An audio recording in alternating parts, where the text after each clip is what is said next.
Welcome to Metrology lecture series. In the present video, we will discuss the gear tooth thickness by Chordal thickness method. Gear tooth thickness is the width of a gear tooth measured along the pitch circle, and it is the distance between the two sides of a tooth at the pitch circle. In the schematically here I have to see. So this is the pitch circle.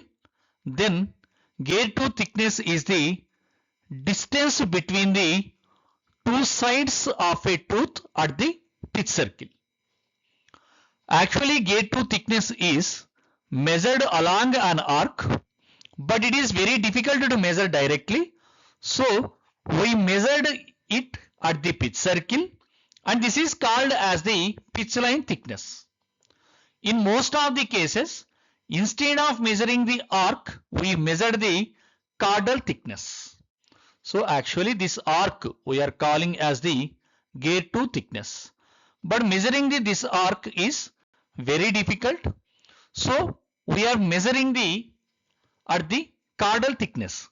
Chordal thickness means it is the simply a straight line distance between the 2 points where teeth meets at the pitch circle. So here, so tooth is meets at these 2 points of the pitch circle. So this straight line distance we are calling as the chordal thickness. This chordal thickness is we are considering as the gear tooth thickness.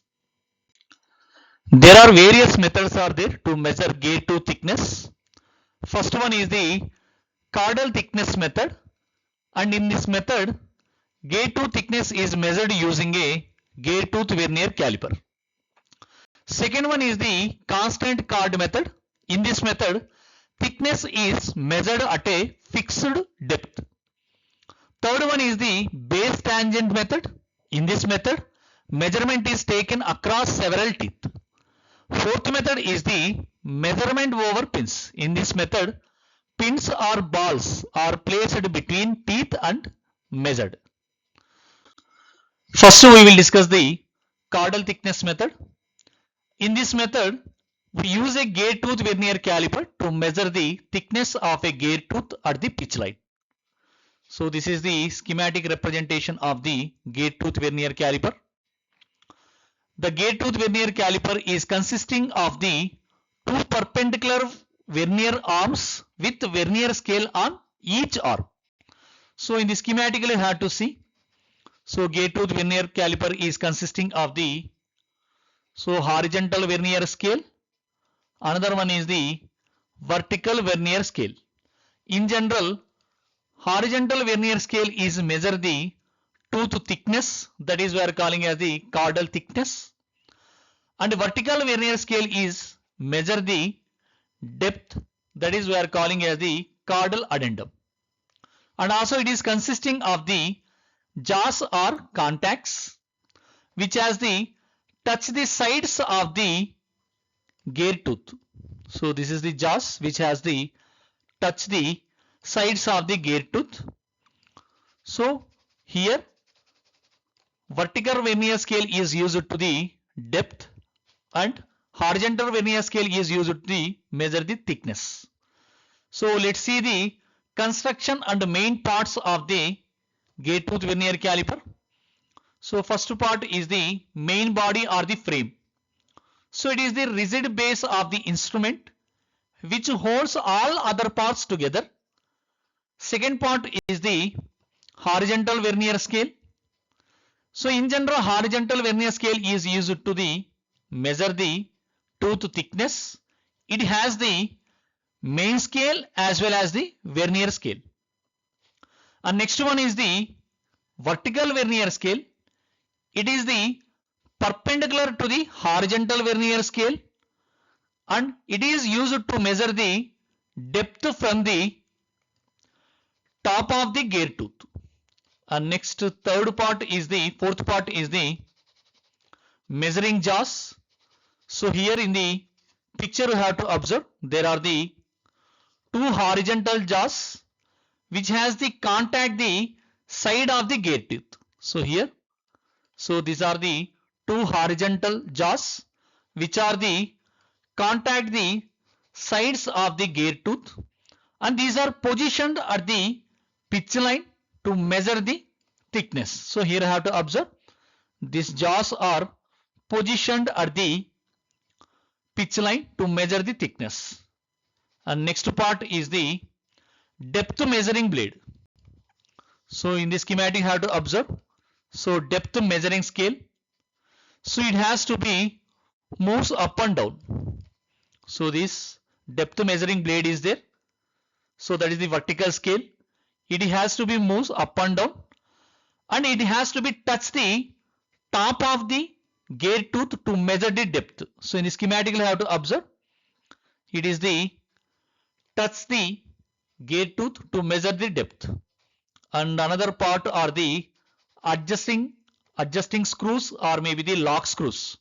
So these are all the helps in precise measuring and lock of the reading. So this is the construction and main parts of the gear tooth vernier caliper. So next we have to discuss about the working principle of the.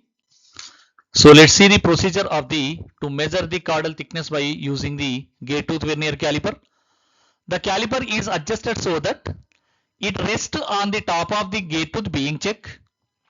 The lower tips of the jaws touch the sides of the tooth at the pitch line. Then horizontal vernier scale gives the chordal thickness of the tooth, and vertical vernier scale gives the chordal addendum or height of the tooth. So let's see the working procedure step by step.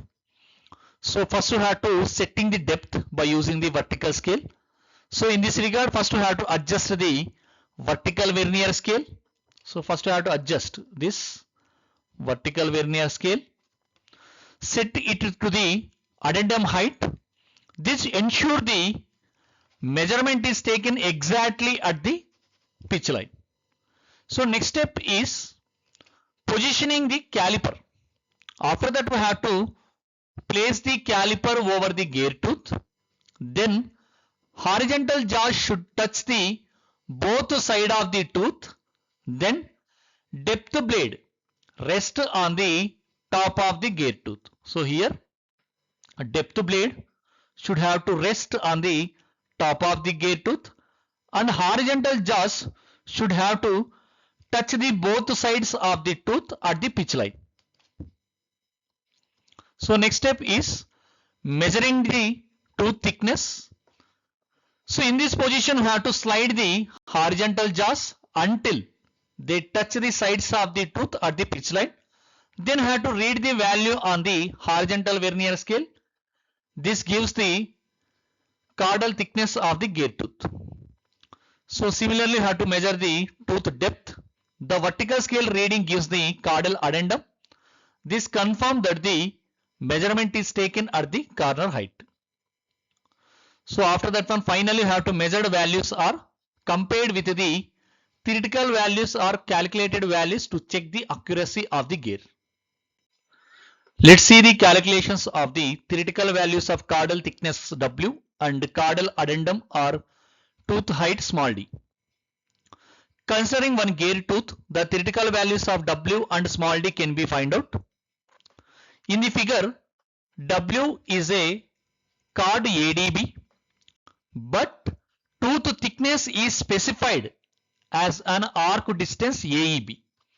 Originally, tooth thickness is the AEB. It is the arc distance, but measuring the arc distance is very difficult. In this regarding, we are considering the chordal thickness, that is the chord ADB. So have to measure the ADB length is the chordal thickness, that is we are considering the tooth thickness. Similarly, in the depth point of view also, the distance adjusted on instrument is slightly greater than the addendum. So small d is the chordal addendum. So in the figure, small h is the addendum and small d is the chordal addendum. So chordal addendum is considering the tooth height. So it is slightly greater than the addendum. So in the figure, so small w is the chordal thickness, that is we can be written as small w is the chord ADB, which is the equal to the AB. So this AB also we can be written as 2 into AD. So next we have to considering the one right angle triangle. So that is the triangle. So AOD. So this is the one right angle triangle. So AOD. So this is the one right angle triangle. So from this triangle, so let's consider theta here. So forming the angle theta. So then theta will become the 360 divided by 40. Actually 2 theta equal to the 360 divided by 2t. Then theta will become the 360 divided by 40. And from this right angle triangle, so we can be write down the sin theta equal to the AD divided by OA. So from this one, we can be write down the AD equal to OA into sin theta. And we know that one the chordal thickness W equal to the AB, which is equal to the 2AD. From the right angle triangle, AD is the OA into sin theta. Then we have to substitute AD value in the chordal thickness. Then W will become the 2 into OA into sin theta. So we know that one the theta value equal to 360 divided by 40, where the T is the number of teeth. Then chordal thickness W we can be rewrite as the 2 into OA into sin 360 divided by 40. So this we can be written as, so we know that one the OA. So this OA is the radius. So radius, so let's consider the R is the radius. Then this equation we can be written as 2 into capital R into sin 360 divided by 40, where R is the pitch radius. Next we have to determine the module. So we know that one the module small m equal to the capital D divided by capital T, where D is the pitch circle diameter and capital T is the number of teeth. So this we can be rewrite as the module m equal to the 2 into, so pitch circle radius divided by number of teeth, that is the 2R divided by T. So from this equation, R equal to mt divided by 2. Then we have to substitute this R value in the W equation. Then W will become the 2 into, so mt divided by 2 into sin 360 divided by 40. And this equation will become the chordal thickness W equal to the mt into sin 90 divided by capital T. Here m is the module and T is the number of teeth. So next we determine the chordal addendum or height of the teeth, that is the small d. So in the schematically I have to observe small d. We can be say that one the small d value is OC minus OD. So OC minus OD value is the small d. So then small d equal to the CD, which is equal to the OC minus OD. So then we have to determine the OC value. So from the figure, OC equal to the, so this OC equal to the OE, this OE plus CE. So OE is nothing but radius, pitch radius, and CE is nothing but addendum. So OC equal to the capital R, that is the pitch radius plus addendum. So addendum we know that one is small m. So OC equal to the R plus m. We know R equal to the mt divided by 2. Then OC will become the mt by 2 plus m. So next we determine the OD.